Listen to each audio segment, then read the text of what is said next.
생생한 뉴스 속 이야기를 직접 전합니다. 취재 파일.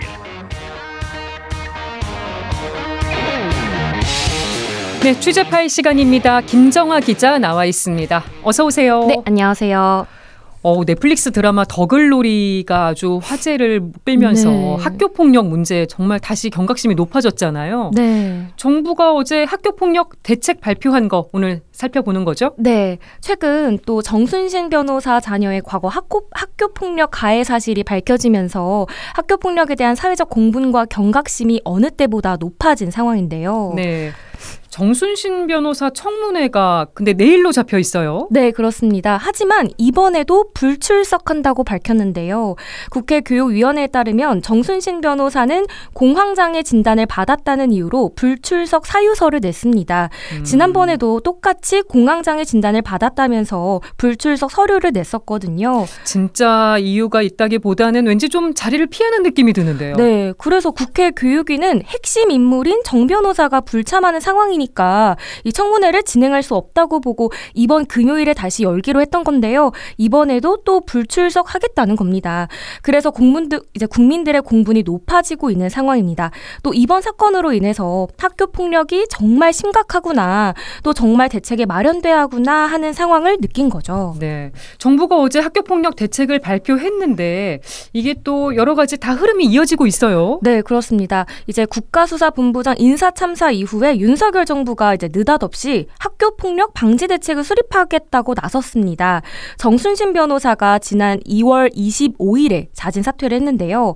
그 이후 27일에 윤석열 대통령이 일방적이고 지속적이고 집단적인 폭력은 교육 현장에서 철저히 근절시켜야 된다고 하면서 교육부에 학교폭력 근절 대책 마련을 지시를 했어요. 네. 근데 이제 윤석열 대통령 지시 이후에 45일 만에 교육부의 대책이 마련된 겁니다. 네. 이 대책이 발표되기 전에 이제 근본적인 해결 방법 없이 가해 학생의 엄벌주의로 가지 않을까 그런 우려가 제기가 됐었는데요.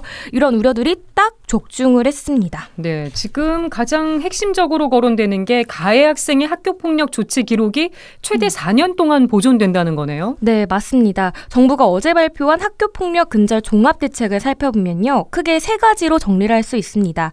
첫 번째는 무관용의 원칙을 적용을 하겠다. 두 번째는 피해 학생 중심의 보호 조치를 강화해 나가겠다. 이제 세 번째가 현장의 학교폭력 대응력 제고와 인성교육을 강화해 나가겠다입니다. 네. 이제 먼저 살펴볼 거는 무관용의 원칙인데요.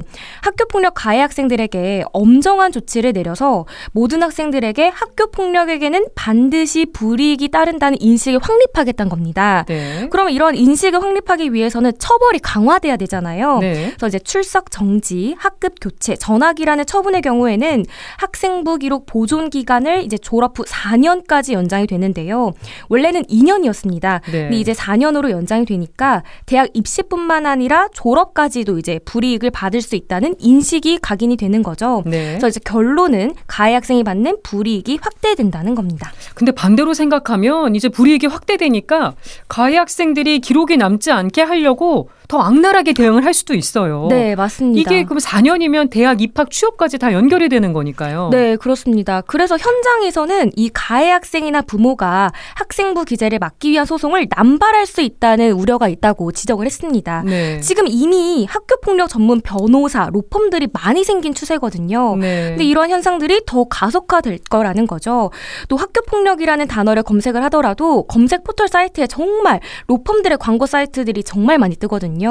그래서 이제 가해자, 피해자 간의 화해로 결론이 나는 게 아니라 소송에서 이기면 된다. 뭐 좋은 변호사를 선임하면 된다. 이런 식으로 흘러가게 될까 봐 걱정스럽기도 합니다. 네. 또 이번 정순신 변호사 자녀 사건만 보더라도 피해 학생은 고통 속에서 살고 또 특권층 부모를 둔 가해 학생은 법망을 유유히 빠져나갈 수 있잖아요. 네. 그러면 그 상황 자체가 오히려 이제 피해 학생들에게 2차 가해가 되지 않을까 싶고요.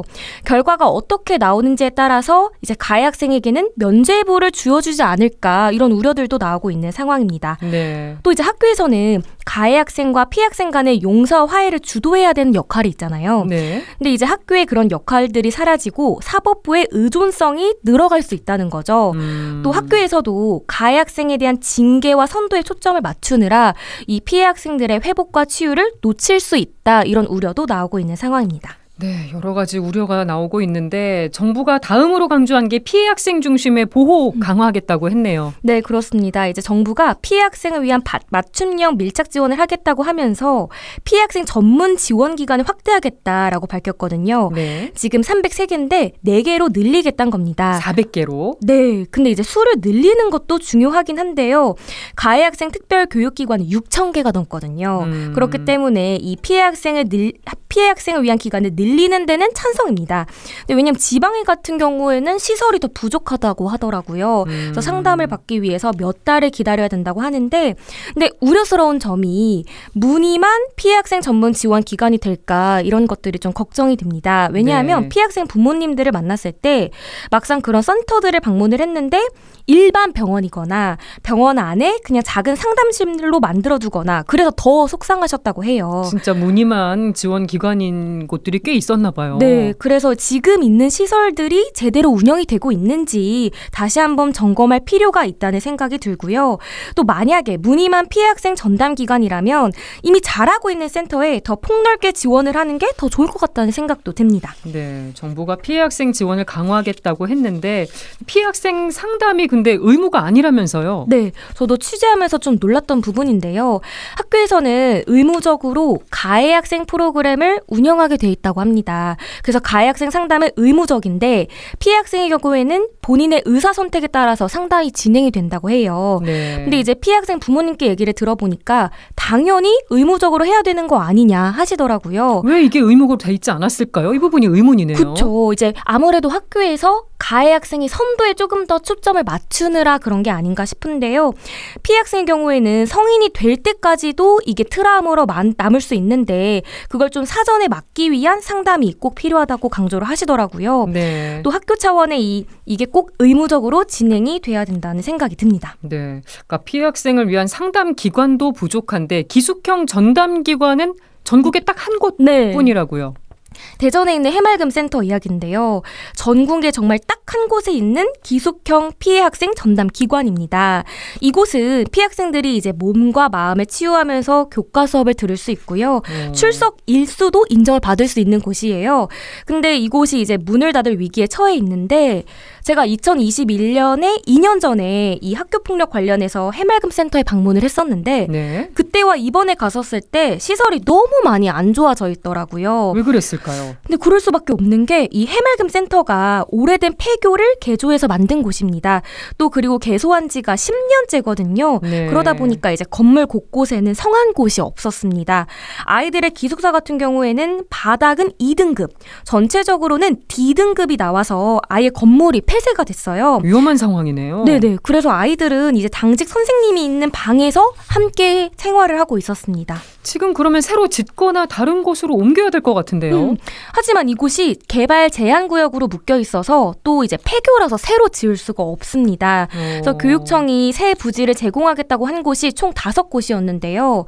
이제 해맑음 센터보다 더 낙후돼 있고 교통편으로도 열악한 곳이었습니다. 네. 그래서 이제 조정실 센터장은 아이들을 위배나 귀양 보내는 것도 아니고 어떻게 그럴 수 있냐 이제 울분을 토해내셨는데요. 피해 학생 부모들이 원하는 조건은 정말 크지 않습니다.